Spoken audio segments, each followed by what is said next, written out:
mill was actually right at the bottom of Mill Street, and this would have taken all the produce from the mill to the market. But what is much, much more important are these carvings in the wall here. Oh yeah. These carvings are to do with the Blackfriars kirk that was here right up until about the 16th century. In 1230 the Blackfriars came from France and established a friary in and around about this area. Now these are supposed to represent healing herbs. The only problem about the Blackfriars was that they were there to preach and oppose heresy. They were inquisitors and they were pretty ruthless and evil men. And when you look at things that happened in Carcassonne and places like that in France, they put people in racks, they tortured them in many different ways. And this is the area that they were there for 400 or 500 years.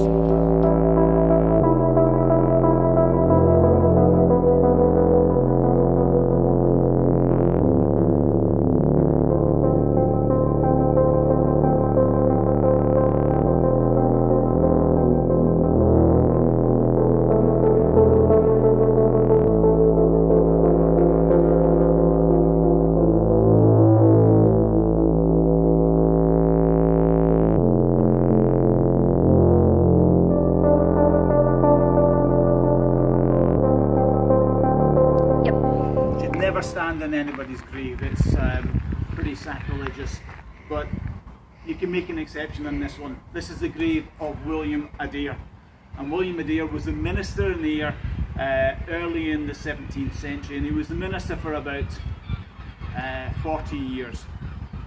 On his watch there were 15 of the 30 witch trials in Ayr. He was known as the witch hunter extraordinaire, and if you look right at the top of the gravestone there, it's actually got a witch flying on a broom. And the thing about that is there is no other grave from the 17th century here that's still inscribed. So why is this here? Because actually what happened at the end of the 19th century and the beginning of the 20th century, some religious people said we should memorialise the man who chased witches out of Ayr, and so they put this here just 120, 130 years ago to commemorate a great witch hunter. But he's not a great witch hunter, he's a sadist. He's somebody that terrified women, because all the people that were actually accused of witchcraft during his watch were women. There was only one man that was ever accused of witchcraft in Ayr.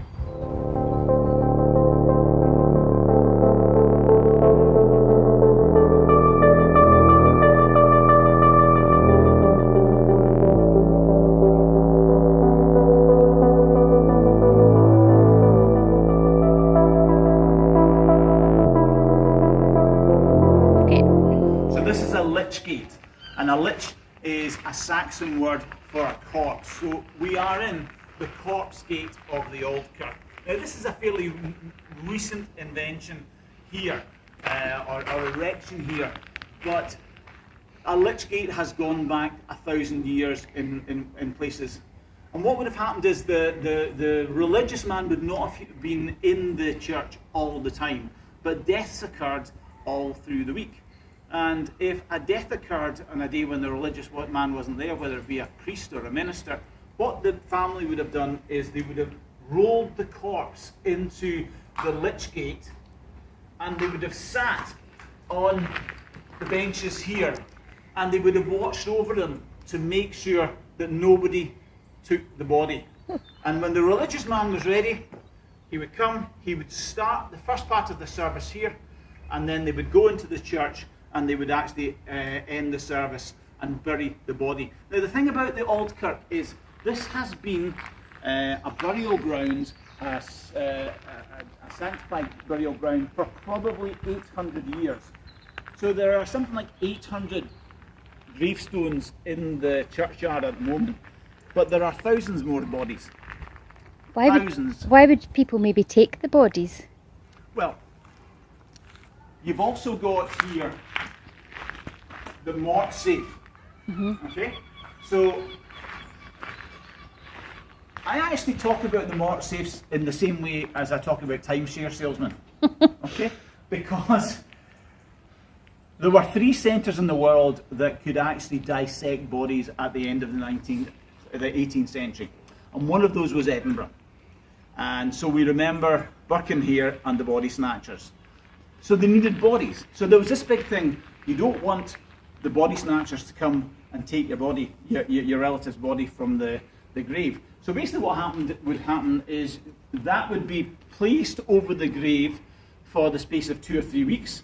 You would hire that, place over the grave for 2 or 3 weeks, and by the end of 2 or 3 weeks, the body would be that ripe that none of the dissectionists could use it, and they could take it and use it somewhere else. The only problem is, if you think about it, we are in Ayr, and there were no trains, there were no nothings at the end of the 19th century, end of the 18th century. So how would you get a body from Ayr to Edinburgh for a dissection? You couldn't. So basically what happened, they would never have taken bodies from Ayr because the logistics were impossible to actually get it done there.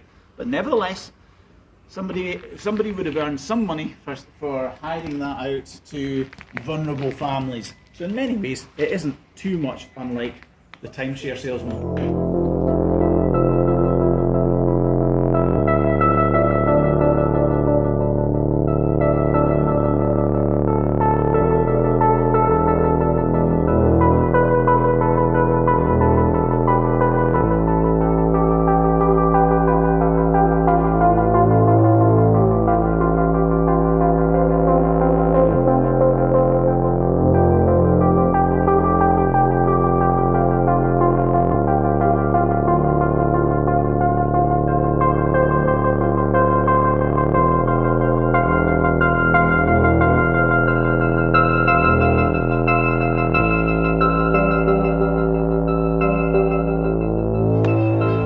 Ayr comes in 2 towns. On that side you've got Ayr itself, and on this side you've got Newton and Ayr, and both of them had their royal charters.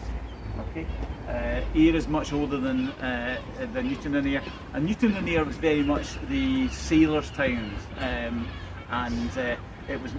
you wouldn't have got the merchants' houses, you would have got the workers' houses and stuff like that. It's known as a pretty dank and horrible area during the 16th, 17th and 18th century. But there has to be a boundary line, and the boundary line is here. You've got all these cobbles that are going in one direction, and you've got 2 cobbles that are going in another direction. And that tells you that above here you've got Ayr, and below you've got Newton and Ayr. Okay. Now there's some people that think that was the place where the gallows were, but that wasn't the place where the gallows were. The gory thing that happens here is during the witch trials, because what would have happened with the witch trials is the women would have been strangled and then their body would have been burnt, and at the end they would not want the ashes anywhere near sanctified ground, so they would take the ashes and they'd take them to the edge of the bridge and they would throw them into the running water, and that would be the end of a poor unfortunate who just happened to get on the wrong side of somebody else.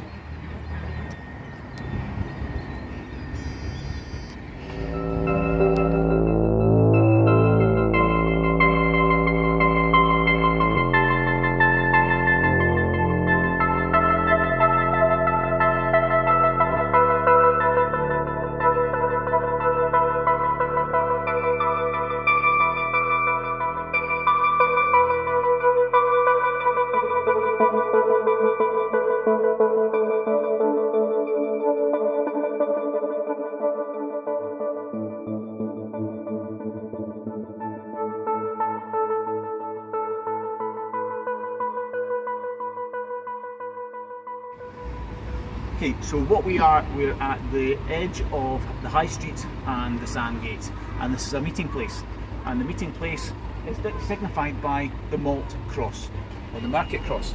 It's right in the middle of the road, and that has been there probably for 700 years, and everything's happened there.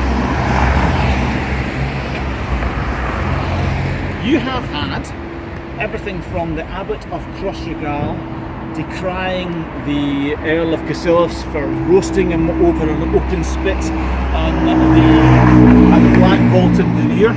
You've had executions, you've had accusations and everything, but the executions that we really need to cover are those that happened during the witch trials of the 17th and 18th century, in fact 16th and 17th century.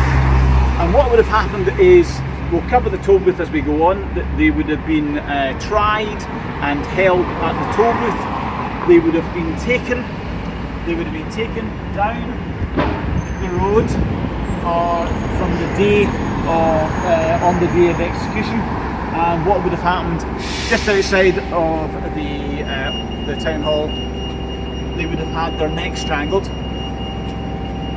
and then their body would have been put in a funeral a pyre there, and it would have been set alight, and as we've already said, and then what would have happened is their ashes would have been taken onto the Aldbrig and tipped into the water, never to be seen in Ayr again.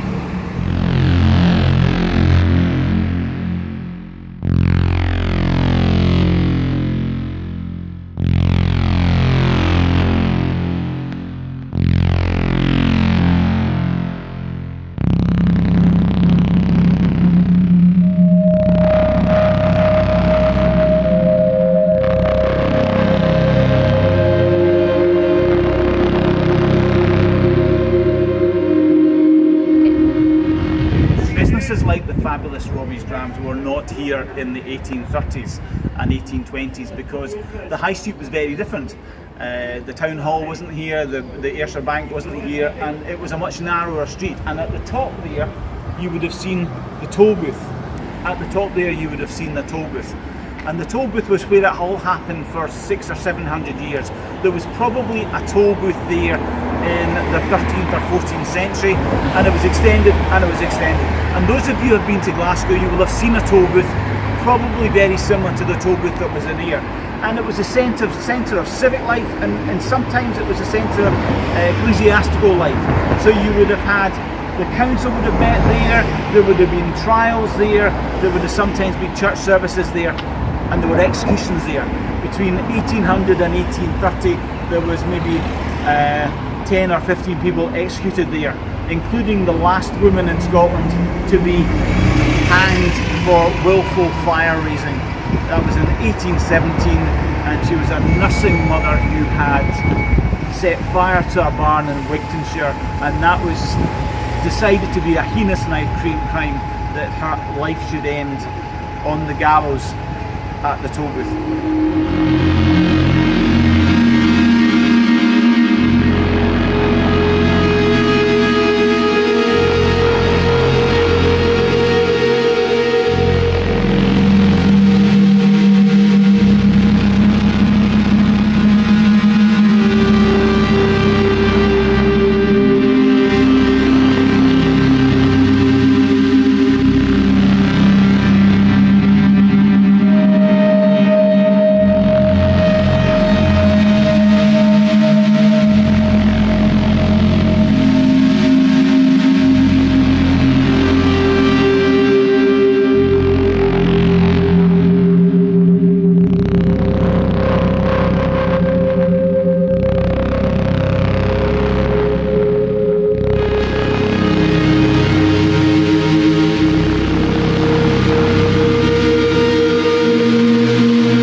mentioned the toll booth, and the toll booth was knocked down.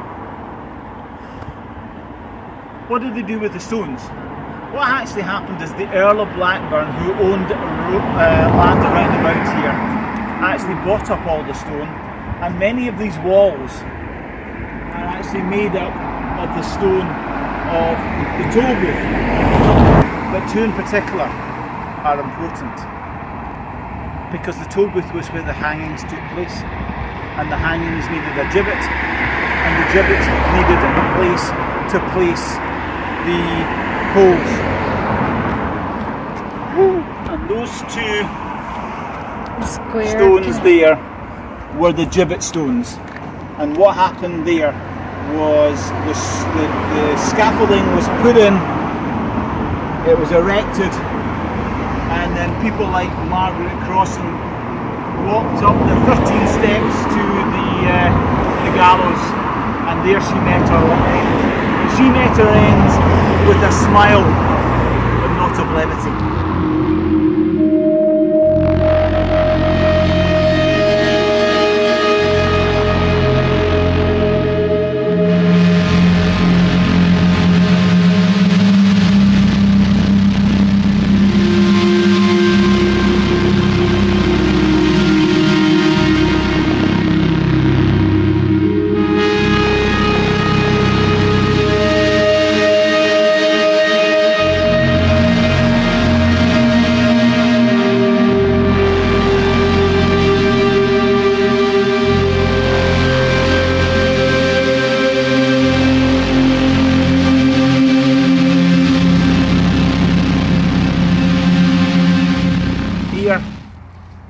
Held 3 festivals throughout the year at different parts, and by and large they would have been held at the town common, and that would have been the town common for probably 600-700 years. It eventually became a race course, and that's where the Ayr Gold Cup was first held before it moved to the Ayr race course itself. Now, lots of things happened at the town common. Lots of things happened at the town common. One of those was there would have been servants' markets, so where people would have come and actually said, look, I want a position in a domestic household, and they would have been hired and taken to the respective households. But more than that, there were trials, and eventually there were executions from 1758 till around about 1795. Between the Knoll and the Abbotsford Hotel, there were 12 people hanged on the gallows that stood here. 3 of them were hanged for murder, a number were hanged for housebreaking, and there were a few for horse stealing and robbery.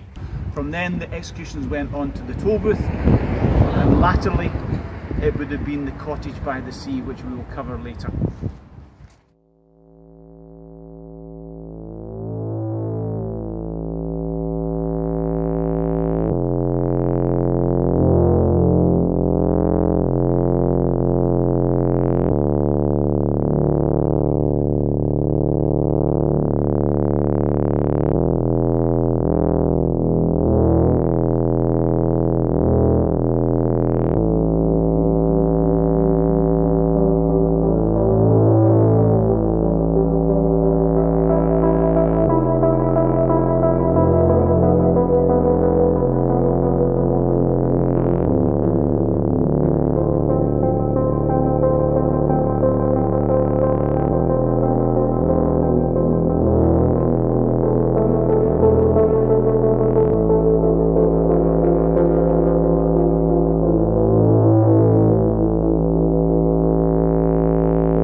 do a spooky tour for Tamfest without going past and stopping at Burns Cottage. People have been coming here for 200 years, and for good reason. The most interesting group of people that have come here, I believe, over the last 200 years are Americans. And that's not American tourists, because the young Burns wrote poetry that told America that a man's a man for all that. It wasn't about your title, it wasn't about your rank in society. Everybody was individual. So Abraham Lincoln was a massive fan of Robert Burns, and after his death, his wife, Mary Todd Lincoln, came and visited Burns Cottage. Ulysses S. Grant, the president, was a massive fan of Robert Burns, and he came here. Rather bizarrely, Jefferson Davis, the Confederate president, came and visited here as well. And to look at a man's for all that, and look at Black Lives Matter, the most famous black man that visited Burns Cottage was Frederick Douglass in 1846, and he met Robert Burns' sister and niece.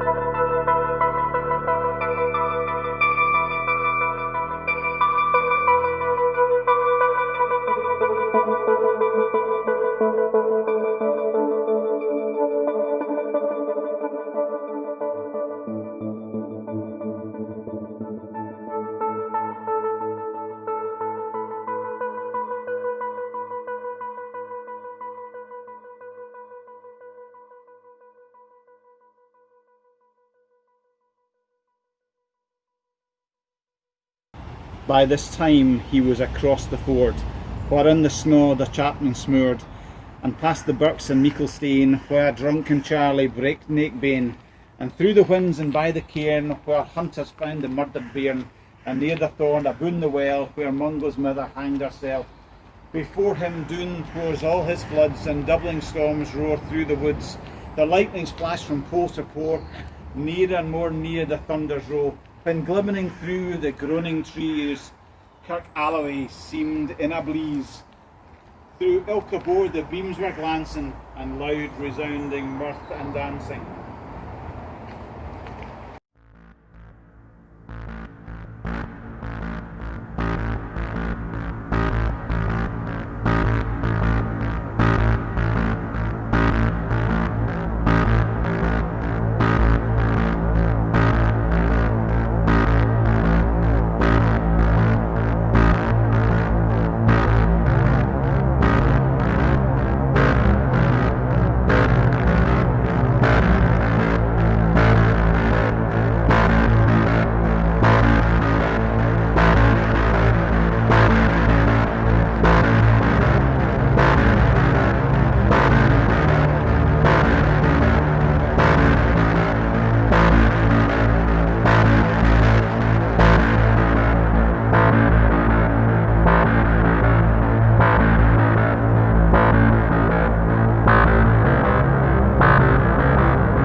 until 1820, executions were public and were either in the old town common or in the tollbooth. But after 1822, there were no longer public executions, and they came into the old prison. And this is the old courtyard of the prison. And what would have happened is, behind you there would have been what's called the Cottage by the Sea, which was a horrible, dank, dark place called Ayr Prison, and we've got pictures of it that you'll see. And the gallows would have been somewhere around about here, and the prisoner would die looking out. So many wee boys and wee girls were told by their mums and dads in the area, if you don't watch what you're doing, you'll end up facing Arran, with the idea that they would be at the end of a noose facing outwards towards Arran in the Ayr prison.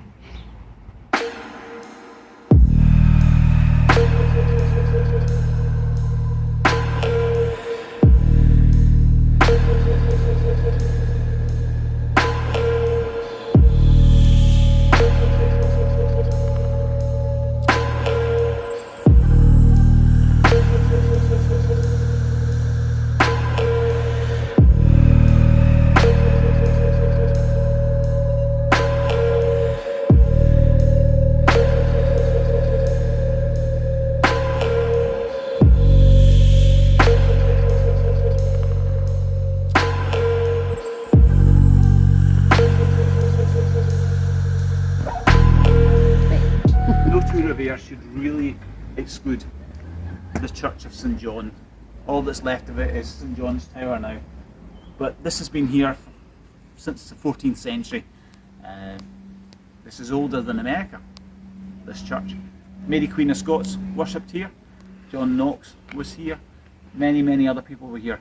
However, the most important moment in history is after Bannockburn, Robert the Bruce held his second parliament in the Church of St John in Ayr. History was made here.